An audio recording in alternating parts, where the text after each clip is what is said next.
Laganga. Yay! Annie Laganga is a writer, performer, and visual artist. Her sun's sign is Scorpio, her moon Capricorn, and her rising sign is Sagittarius.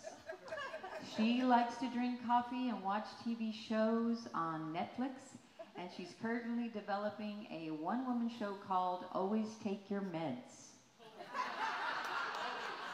And she has a lovely book called Stoners and Self-Appointed Saints. Huh? Yeah, you forgot to put it on your bio, but it's an awesome book, so you need it. First-time storyteller, Elizabeth. Interlude, you're coming up. Thank you, Brad. Where's that crazy woman? Where's that crazy woman? He's going to give you a little interlude. Here he goes.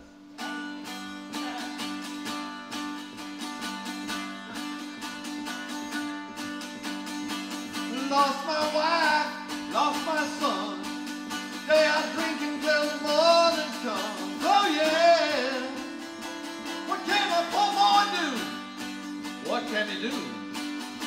Better go back to your mama. She'll take care of you. These crazy women, they'll mess your head. Wind up drunk and beaten in some strange bed. Yeah! What can a poor boy do? What can he do? Better go back to your mama. She'll take care of you. Country girl, take my hand. Lead me through this diseased land. I have tried, I have waited, I have won. I have stolen, I have sinned, and my soul is unclean. Country girl, gotta keep on keeping on.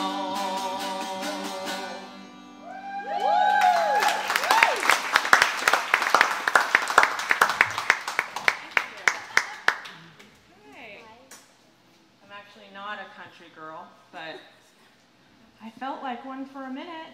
Thank you. You went to Nevada. I did, and you know what's funny? I'm going to tell a story that sort of culminated at a Burning Man festival, and this weekend is the time when they do the Burning Man thing. And the topic tonight, you know, the unruly.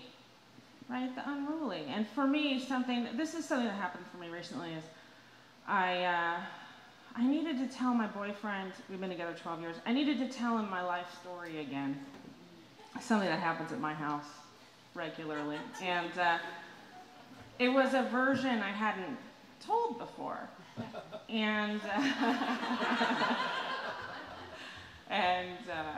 you know, that's how to keep it spicy, I guess. And, anyway, this story made me realize something about myself and my mental illness, and it's that I've been crazy for my life.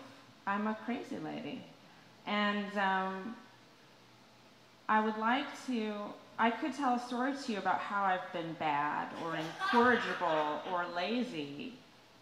But actually, a lot of times I've just been depressed. And my depression has been, we'll say, unruly. And I used to treat it myself with a lot of LSD and crystal meth. And that was probably not a great way to treat depression. And maybe I was diagnosed with PTSD too. So anyway, I could go on and on about my problems, but what I want to tell you about is one of the times that I really went crazy. And there have been a few times. I guess that's the thing I've realized recently, is that I haven't like had one crazy time. I've had a few. And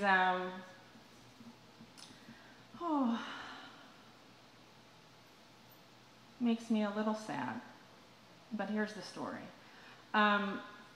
So like I said, I like to take a lot of drugs and drink, and so there was a certain time in my life when I was going to a therapist. And she was a therapist. I like to say she brought out my latent human tendencies. And she would occasionally bring it up as like a little hint to me. She would say, well, why don't you consider, not taking drugs? And I would say, no, absolutely not. And finally I decided it. She got me one time. She said, I just think you need more support. You could get more support from nice people if you go to a 12-step group. And so that's how she sort of tricked me into getting into the program. And I've been sober, clean and sober, for 15 or 16 years now. And anyway, I went to the program, and I didn't go to like a rehab or anything like that. I just went, and I quit everything. And at about 6 months, around 5 or 6 months sober, that was me for the first time, I think, in my life, really, since I'd been a little kid, that I was just on my own natural brain chemistry. And that made me insane. And I was living in a small college town. I had some bad luck. My band, I had this improvisational band called Silicone Milk. And Silicone Milk had found another lead singer who I really hated. I thought she was like me, only better. And so did everyone else. And so Sue took the helm of Silicone Milk. And Martin, who was my boyfriend and part of that band, he had left me for a brain-damaged girl. And I was very upset about that. But he said, she's really nice. She's nice to me, is what he would say about her. So I was without my band. My father had died recently. A dear friend who was my roommate had died. And I was sober and just really depressed and crazy. And so I started living this little quiet life where I would get up each morning. I didn't have to get dressed because I slept in my clothes. I had one outfit, which is really funny. I did that today too. This is actually a nightgown from Anthropologie, but it looks like a dress, doesn't it? It does. It looks like a dress. And I would wear Dickies overalls and a white beater, a white undershirt, flip-flops, the shoe of choice for the depressive, because you don't have to do anything. You just slide your foot in there. And that's what I would wear, and I would put my hair back, in a ponytail, and I would take my cigarettes, and I would walk to the cafe in this little college town, where, of course, I had flunked out of college. And I would get a big coffee in a pint glass, and I would get a Danish from the day-old Danish thing, and I would go sit on the back. I would eat my Danish and drink my coffee and smoke cigarettes, and then I would go home and go to bed. And maybe I would go to an AA meeting, and maybe I would go to my therapist, but that was pretty much it. And I would draw pictures and write in my diary about how, all kinds of things, like how my life would be better if I could just get rid of my back acne. I was grasping for anything that could make me feel better, and yet always knew I wouldn't feel better.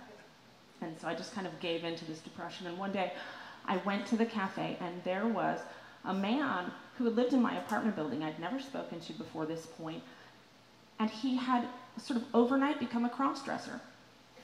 So there he is, his name's Jonathan, and he's wearing makeup, and his hair is curly, and he's wearing earrings and a dress and high heels, and we've never spoken to each other before. And he does the thing that I think crazy people do sometimes, is we see each other and just go, hi, how are you today? And so he sat down with me, and we talked. And he said, he was very, this is the word I love to say about him, he was very lit up. And I think maybe he was in a hypermanic state. I don't know what his diagnosis was at that time, but he was very lit up. And he was also he was like soothing and exhilarating to me. And he told me a story that I believed. And he told me that at the next full moon, which was in a few weeks from then, that he was going to be transformed into a woman. and that he was going to have long silver hair, and that he was going to become a rock star, and that he was going to have concerts all over the world, and wherever he sang, people would erupt into healing orgies and become whatever is their true gender. And I was totally signed on with that. I was like, that's amazing. How can I help you? And he said, well, actually, you're a part of it. You're going to become a man, and you're going to be my partner. Now, this was terrifying to me because I didn't really want to be a man.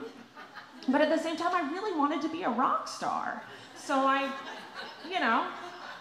maybe I'd listen a little bit more. So he said, I have a friend I want you to meet. Why don't you come with me? And so we went to the college, to the music practice rooms, and we went into a room with a piano. And we met this little woman. Her hair was patchy. Many antipsychotic meds make your hair patchy.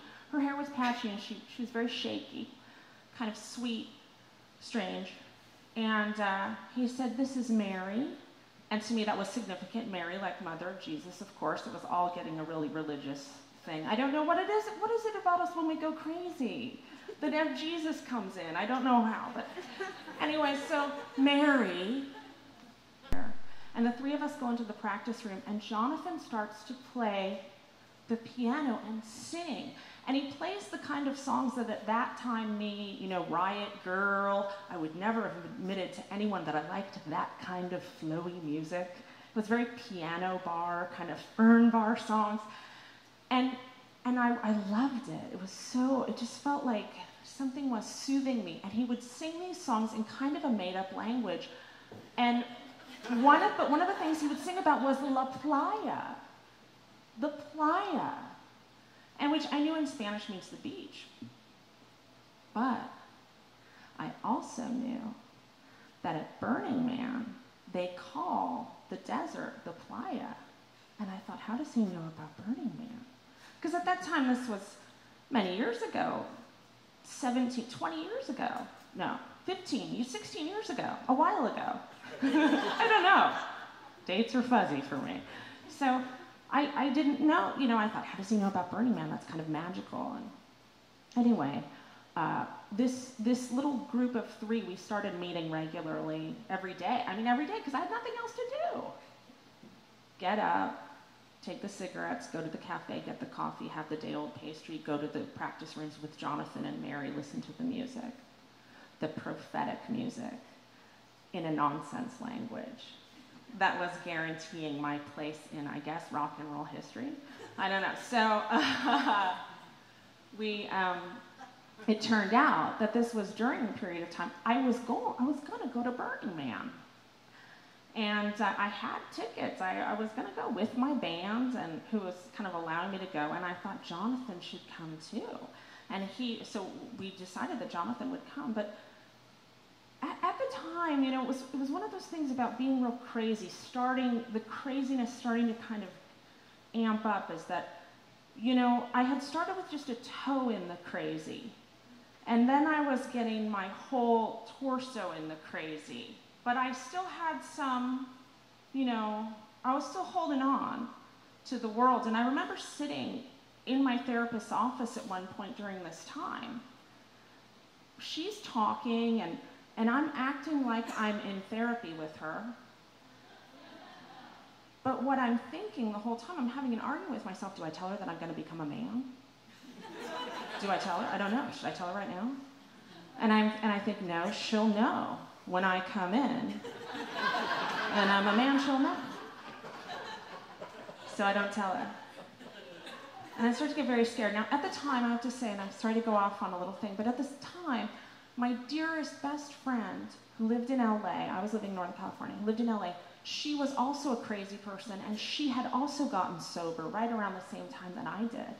And her insanity had manifested in this really amazing, OCD magical talisman thing. And so she would call me and say, because we were in early AA, people tell you, wait for the miracle. And so you're hearing, if you're bananas, and then these sane, sober people are telling you a miracle is coming. You get a little charged up on, and I think it's a detox, I don't know, but we were both very magically inspired, and she would call me and say things like, "Oh my God, oh my God, oh my God. I was walking from my car to the from my car to my job, and I found 3 face-up pennies. Oh my God," and I just knew that meant I was going to see Ron when I walk in. And oh my God, I walked in and I saw Ron, and he gave me a penny. And I'd go, "Oh my God!" Like, it was that kind of stuff. And when I visit her, of course, I went during this time, it's just a very short time, many things happened. I went to visit her because I needed to go baptize myself in the Pacific Ocean, of course. And I couldn't do it in Northern California. I needed to go home to the valley. I needed to go to LA. And I remember that Sabrina, she sounded like, what's the Mexican instrument? Maracas. She sounded like maracas. She would walk, her shoes were filled with lucky coins and lucky rocks, and she had crystals and amulets and all kinds of things filling her pockets. Like, if she had to get her lighter for a cigarette, she'd be like, "Oh my God, okay, no. Oh, that's my lucky bottle cap. Oh my God, that is what I found when Ron," it was all around this guy. For her, it was Ron. Magic Ron. Anyway, so Crazy Sabrina meets a crazy astrologer at AA in LA. But he turns out to be someone who is, I guess, sort of how I am now. A person who knows about crazy people and has been a crazy person and can talk to crazy people, but probably isn't totally crazy anymore. And so he befriends Sabrina and tells her about her chart, and tells her that this time in her life is supposed to be kind of kooky. She's getting sober. And she really thinks he's so great, and so she gets him to call me before I go to Burning Man. And this guy, so well-meaning, calls me and talks to me about my chart and tells me that there is a certain kind of conjunction or something, I don't know astrology terms, but there is a kind of relationship in the planets at that time in my life that I am going to have an incredible transformation that totally changes my entire sexual identity. And I'm like, "Are you serious?" And I think this guy probably thought, to me, I would think that's like someone's going to come out. Their whole sexual identity is going to change, something like that. And so he was saying, yeah, it could be. And I said, "Well, what do I do?" And he said, "Just go with it." And I was like, "Okay." So I remember we go to Burning Man, we're driving to Burning Man. And in a way, I'm very sad. I'm thinking, say goodbye to the barista at the cafe, and I'm thinking, this is the last time I'll be a girl. This is talk to my sister on the phone. I guess I'll be her brother next time. I'm feeling really sad. And we go, and Jonathan, this is the first time now, hours and hours and hours I've spent with Jonathan, and he's kind of creeping me out. And we get onto the playa. Oh my God, the playa, and and at Burning Man, of course, at this time, it seemed like a place where something like a sexual, I could transform. I mean, there were people like driving a whole living room, like people who had built a whole living room, like with a motor, a couch and a lamp, and they're driving it. And then there's other people who painted all one color, and just everything that we now know, have seen these sites, and people are burning giant things, and everyone looks everything is strange. And so a little magic thing really did happen that time. What happened was, I just didn't want to spend any time at my camp. Fucking Sue was there, and kind of creepy Jonathan. And I just wanted to enjoy my last days as a girl, my last hours. And I had this hat because it gets cold at night. And then I had a long polyester orange gown. And I really felt feminine and pretty, and I think I put dots on myself. So I was enjoying my time as a girl. And I saw that there was going to be an AA meeting underneath the man at noon. And I thought, I'm going to go to it. So I go. And who's there? Nobody but one girl, and she's wearing angel wings. And I'm like, oh my God, an angel. Bless you. And she says, bless you. And she says, hi, I'm Angela, how are you? And I'm an alcoholic, how are you? And I said, I'm okay. And she's like, how are you doing? She talks to me for a minute. She's like, I guess we're at the meeting. Okay, so how are you? And I tell her everything. She's the only person in my life. I tell her the whole everything. And I say, I'm really scared and I'm really crazy right now, and I'm going to turn into a man tonight, and this guy is here, and I don't want to turn into a man, and I just don't, and she was so wonderful. She basically just gave me the look that I've given to many crazy people of, no, you're not going to turn into a man. You're just out of your mind right now, and you need to stay away from that guy, and go home and talk to your therapist, and you probably need some meds. Well, what should I do right now? You should have a really good time. I love that dress. And so that girl saved my life, and just to let you know, I did not become a man.